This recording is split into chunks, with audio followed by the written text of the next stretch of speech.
प्रेक्षकांनो, छोट्या वयाची मोठी स्वप्न या मालिकेच्या आजच्या भागामध्ये आपण बघतोय ही इरा कोमात जायची भीती जास्ती वाढली आहे। शुभमकर आता बयोला सांगतात, अगं बयो, लवकर आपल्याला काहीतरी करावं लागेल ग, जो तिला डोस दिला होता तो आता वाढवून द्यावा लागेल, इराला आपण कोमात जाऊ द्यायचं नाहीये बयो। आता हे सगळं गौतमीने ऐकलंय फोनवरती आणि ती खूप घाबरते।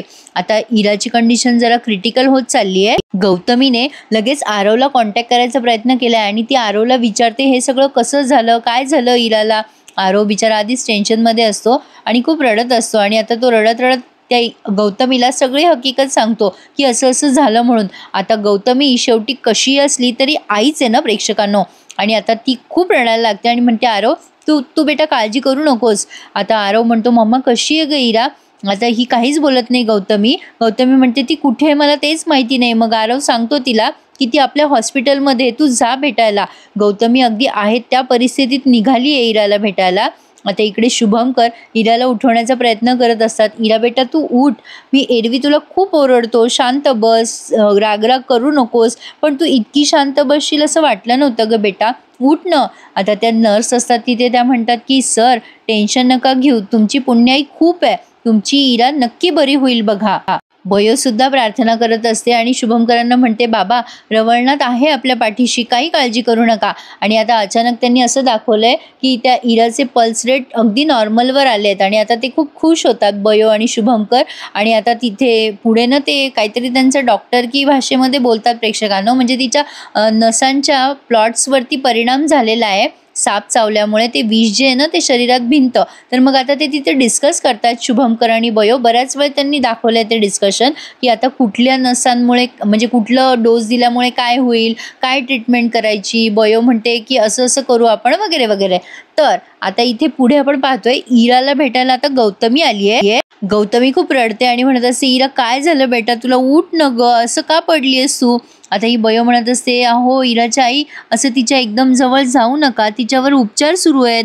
आता गौतमी संतापते आणि म्हणते, कोण आहेस ग तू, मला तिच्या जवळ जाऊ नका म्हणून सांगणारी। आणि गौतमीचा नेहमीचा डायलॉग, माझ्या इराच्या या परिस्थितीला तू जबाबदार आहेस, तूच काहीतरी केलेलं आहेस माझ्या इराला, इरा उठ न ग। गौतमी नेहमीप्रमाणे बयोला झिडकारत असते। आता बयो तरी पण तिच्या पुढे म्हणजे तिला रिक्वेस्ट करत असते की अहो ऐका इराच्या आई, तिच्यावर उपचार सुरू आहेत, माझ्यावर किती ओरडायचं ते ओरडा, मी हात जोडते हवं तर तुमच्या, पण प्लीज तिच्यावर उपचार करू द्या।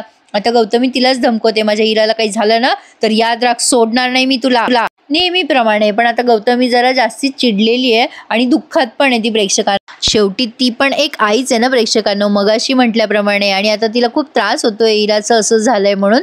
आता बयो तिला रिक्वेस्ट करते, तेव्हा काय वाटतं काय माहिती तिला, जाते ती बाहेर तिथनं। मग आता बाहेरून अशी बघते इराची ट्रीटमेंट कशी चालू आहे, काय चालू आहे। बयो मात्र सारखा देवाचा धावा करते मनामध्ये की इराला बरं वाटू देत देवा म्हणून। आता आरव बयोला कॉल करून इराच्या तब्येतीविषयी विचारतो आणि बयो त्याला सांगते सगळं फ्रँकली की दादा असं असं आहे, तिचे पल्स रेट वगैरे नॉर्मल झालेत, पण अजून कोमात जाण्याची शक्यता आहेच आहे, इरा काही झालं तरी बरी झाली पाहिजे रे आरव दादा। आरव म्हणतो, हो अगं आपली इरा बरी झालीच पाहिजे। आता तो आरव बिचारा खूप रडायला लागलाय, तो आरव आधीच हळवा आहे आणि असं काही झाल्यावर तर मग विचारायचंच काम नको। असो, तर आता हे शुभमकर खूप टेन्शनमध्ये असतात की पुढे काय करायचं काय नाही। आता गौतमी येते आणि विचारते, शुभमकर काय झालंय माझ्या इराला, तिला बरं कर ना। शुभमकर तिला म्हणत असतात, हो हो गौतमी, माझ्याकडनं पूर्ण प्रयत्न करतोय, मला नाही का ग वाटणार आपली इरा बरी व्हावी म्हणून। गौतमी म्हणते, मग तू कर ना काहीतरी, ती बघ कशी शांत बसलेली आहे। आता हे शुभमकर म्हणतात, तू पॅनिक नको होस, तू खाली बस बरं। ते गौतमीला शांत करायचा प्रयत्न करतात, पण गौतमी मात्र सारखी सारखी हेच म्हणत असते, काही झालं तरी माझ्या इराला काही झालं नाही पाहिजे शुभू, आधीच सांगते मी, तिला आधी बरं कर, माझी पहिल्यासारखी हसती खेळती इरा माझ्या समोर आण प्लीज शुभू, मी तुझ्या समोर हात जोडते। शुभमकर म्हणतात, हो गौतमी हो, अगं मी पूर्ण प्रयत्न करतोय, होईल आपली इरा बरी। पण गौतमी म्हणते, माझी इरा बरी नाही झाली ना तर बघ मी सोडणार नाही कोणाला। आता ही बयो म्हणत असते, रवळनाथावर विश्वास ठेवा इराच्या आई, पण गौतमी तिला इग्नोर करते शुभमकरच्या समोर सुद्धा आणि आता खूप रडतीये। असो, पण गौतमीची बिचारीची बोलायची मनस्थिती नाहीये, त्यामुळे शुभमकर तिला समजू शकतात असं वाटतंय तर खरी। तर आता पुढे आपण बघतोय प्रेक्षकांनो, ही बयो गेलीये, इराची ट्रीटमेंट करते ती आणि खूप काळजी घेते इराची, अगदी स्वतःपेक्षाही जास्ती. या विशालचं प्रपोज तर कुठे गेले या सगळ्या तुम्हीमध्ये. असो, तर आता इथे या कॅम्पवरती यांची कामं चालू आहेत, पण आरवचं काही लक्ष लागत नाहीये. मग या विशालने त्याला समजून सांगितलंय की आरव, काळजी करू नकोस, शेवटी आपलं कर्तव्य सुद्धा महत्वाचं असतं की नाही, आणि इराजवळ आहेत ना सगळेजण. पण तो मात्र खूप रडतोय. आता शेवटी किती झालं तरी तो सख्खा भाऊ आहे ना इराचा. आरवला असं वाटत असतं की त्याने यावेळेला इराच्या जवळ असायला हवं. तेव्हा विशाल म्हणतो, आरव, अरे आपण डॉक्टर आहोत, डॉक्टरला लोक देव मानतात, आणि काही झालं तरी आपल्याला हा कॅम्प यशस्वी करायचा आहे, आणि तुझी परिस्थिती मी समजू शकतो, पण शेवटी आपण डॉक्टर्स आहोत. विशाल त्याला प्रवृत्त करत असतो की तुझी कर्तव्यनिष्ठता आधी तू सांभाळ, म्हणजे असे प्रसंग तुझ्या आयुष्यात खूप येतील, पण तुला आधी तुझं कर्तव्य पूर्ण करायचं आहे. आणि डॉक्टर लोकांची लाईफ खरंच खूप स्ट्रगल असतं प्रेक्षकांनो, आपण इमॅजिन पण नाही करू शकत. त्यांना बिचाऱ्यांना त्यांची पर्सनल लाईफ खरंच कधीच एन्जॉय करता येत नाही.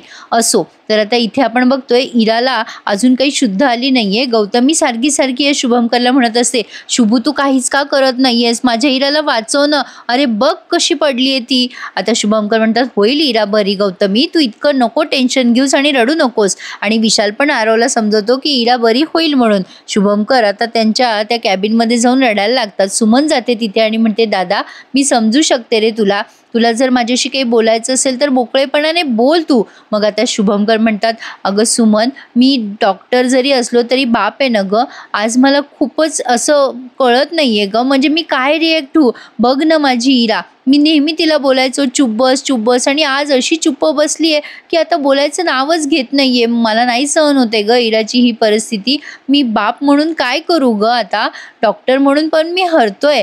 सुमन म्हणते, दादा अरे नको इतकी काळजी करूस, होईल सगळं व्यवस्थित, देव आहे ना आपल्या पाठीशी. आणि आता आपण बघतोय प्रेक्षकांनो, गणपती बाप्पा येणार आहे, आणि बयो आपल्याला बाप्पाजवळ प्रार्थना करताना दिसते की इरा लवकर बरी होऊ देत म्हणून. आणि काळजी करू नका प्रेक्षकांनो, शेवटी मालिका आहे, त्यामध्ये सगळं काल्पनिक दाखवतात. इरा बरी झालेली आहे. मी एक प्रोमो बघितला होता, मी तुम्हाला परवा पण सांगितलं, इरा अगदी ठणठणीत बरी होणार आहे, पण आता काहीतरी सस्पेन्स दाखवायचा आहे म्हणून दाखवतात.